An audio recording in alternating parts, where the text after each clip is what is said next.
வணக்கம் மக்களே, welcome back to நேற்று இன்று நாளை. இன்னைக்கு நம்ம ஐயங்கார் கல்யாண வீட்டு ஸ்டைல்ல ஒரு வெட்ட குழம்பு பண்ண போறோம். இந்த வெட்ட குழம்புல என்ன டிஃபரன்ஸ் பாத்தீங்கன்னா, இதுக்கு ஒரு பொடி அரைச்சு நம்ம இதுல சேர்க்க போறோம். இந்த வெட்ட குழம்புக்கு தக்காளி, வெங்காயம், பூண்டு, காய்கறிகள் எதுவும் தேவையில்லைங்க. சுண்டக்காய் வெத்தல், அதுக்கப்புறம் மணத்தக்காளி வெத்தல் இருந்தா போதும். இந்த ஐயங்கார் ஸ்டைல் வெட்ட குழம்பு எப்படி பண்ணங்கிறத பாக்குறதுக்கு முன்னாடி நம்ம சேனலுக்கு நீங்க ஃபர்ஸ்ட் டைமா வரீங்கன்னா மறக்காம சப்ஸ்கிரைப் பண்ணுங்க. இப்போ வாங்க வீடியோக்குள்ள போகலாம்.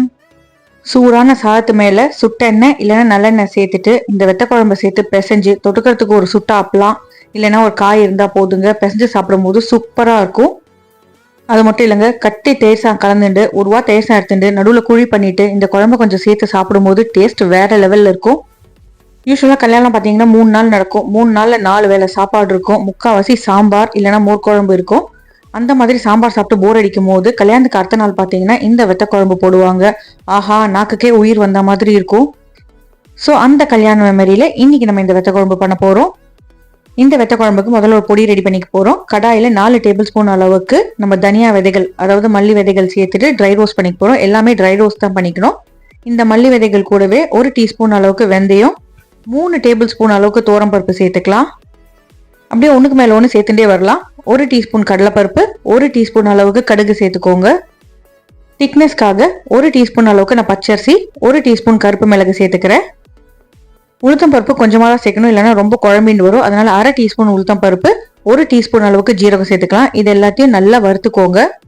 ஃப்ளேம் மீடியம்ல வச்சுட்டு கை விடாம வறுத்துட்டே இருங்க, அப்பதான் ஈவனா ரோஸ்ட் ஆகும். காரத்துக்கு பாத்தீங்கன்னா 7லேருந்து 8 காஞ்ச மிளகாய் சேர்த்துக்கலாம்.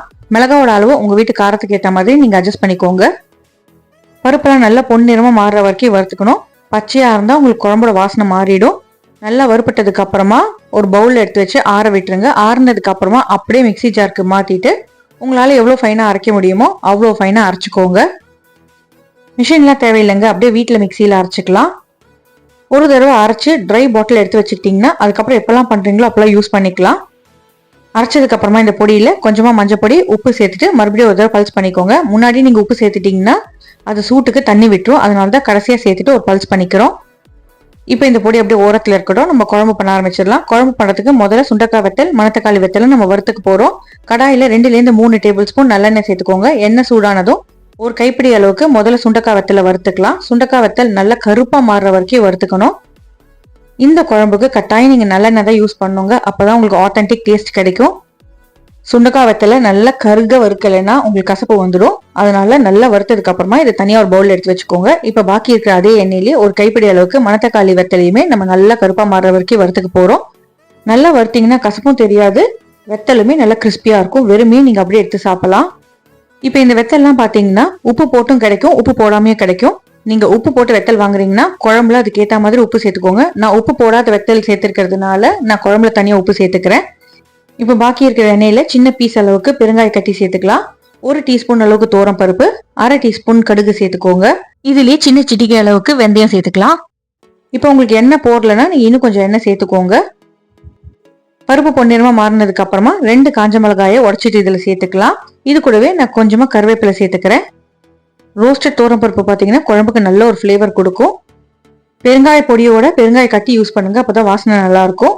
நம்ம முதல்லயே ஒரு எலுமிச்சைப்பழ அளவுக்கு புளியை தண்ணியில் ஊற போட்டிருந்தோம் இல்லையா, இப்போ அதை கசக்கிட்டு நம்ம அதோட பல்பெல்லாம் எக்ஸ்ட்ராக்ட் பண்ண போறோம். 2-3 தடவை தண்ணி சேர்த்துட்டு நல்லா அதோட சக்கையெல்லாம் புழிஞ்சு வச்சுட்டு அந்த தண்ணியை மட்டும் இதுல சேர்த்துக்கோங்க. தண்ணியிலேயே நம்ம கொஞ்சமா மஞ்சள் பொடி சேர்த்துக்கலாம். இந்த குழம்புக்கு தேவையான அளவுக்கு நான் உப்பு சேர்த்துக்கிறேன். என்னோட வெத்தலை உப்பு இல்லை, அதனால தாங்க நான் குழம்புல நிறைய உப்பு சேர்க்கிறேன். என்னடா மறுபடியும் ரிப்பீட் பண்றேன்னு நினைக்காதீங்க, நிறைய பேர் பண்ற தப்பு இதுதான். புளியோட பச்சை வாசனை போனதுக்கு அப்புறமா 2லேருந்து 3 டேபிள் ஸ்பூன் அளவுக்கு நம்ம வறுத்து அரைச்சோம் இல்லையா அந்த குழம்பு பொடியை சேர்த்துக்கணும். அகைன் இந்த குழம்பு பொடியோட அளவு உங்க புளியோட புளிப்பும் பிளஸ் உங்க வீட்டோட காரத்துக்கு ஏற்ற மாதிரி நீங்க அட்ஜஸ்ட் பண்ணிக்கோங்க. நீங்க எவ்வளவு பொடி சேர்க்கிறீங்களோ குழம்பு அவ்வளவு திக்கா வரும். இப்போ நான் ஒரு 2 டேபிள் ஸ்பூன் சேர்த்துட்டு கடைசியா அடுப்பு ஆஃப் பண்ண உடனே இன்னும் 1 டேபிள் ஸ்பூன் சேர்த்துக்க போறேன். கட்டி உருண்டைகள் இல்லாதபடி நல்லா கலந்து விட்டு கொதிக்க விடுங்க. கொதிக்க கொதிக்க உங்களுக்கு திக்காயிட்டே போகும். இப்போ பச்சை வாசனை எல்லாம் போனதுக்கு அப்புறமா நம்ம கடைசியா வறுத்து வச்சிருக்கிற மணத்தக்காளி வெத்தல், சுண்டக்காய் வெத்தலை இதுல சேர்த்துக்கலாம். இந்த மாதிரி கடைசியா வெத்தல் சேர்க்கும் போது உங்களுக்கு குழம்புல வெத்தல் நல்லா கிறிஸ்பியாவே இருக்கும், சாகியா மாறாது. பிளஸ் கசப்பும் ரொம்ப குழம்புல இறங்காது.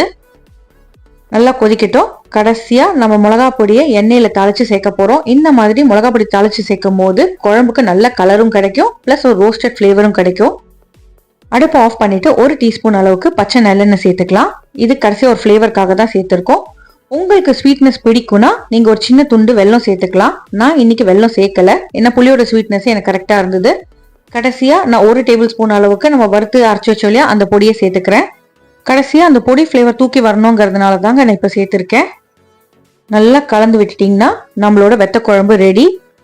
நான் சொன்ன மாதிரி நீங்க சாதமும் கலந்து சாப்பிடலாம், இல்லைன்னா தயிர் சாதமும் தொட்டுன்னு சாப்பிடலாம். உங்களுக்கு அவ்வளோ சீக்கிரம் இந்த குழம்பு கெட்டு போகாது. டிராவலுக்கு எங்கேயாவது போனீங்கன்னா கூட நீங்க எடுத்துன்னு போகலாம். இந்த வெத்த குழம்பு ரெசிபி உங்களுக்கு பிடிச்சிருக்குன்னு நினைக்கிறேன். உங்க வீட்டில் ட்ரை பண்ணி பார்த்துட்டு எப்படி வந்ததுங்கிறத எனக்கு மறக்காம கமெண்ட்ஸ் சொல்லுங்க. நம்ம சேனலுக்கு நீங்க ஃபர்ஸ்ட் டைமா வரீங்கன்னா லைக் பண்ணுங்க, ஷேர் பண்ணுங்க, சப்ஸ்கிரைப் பண்ணுங்க. தேங்க்ஸ் ஃபார் வாட்சிங். Have a great day.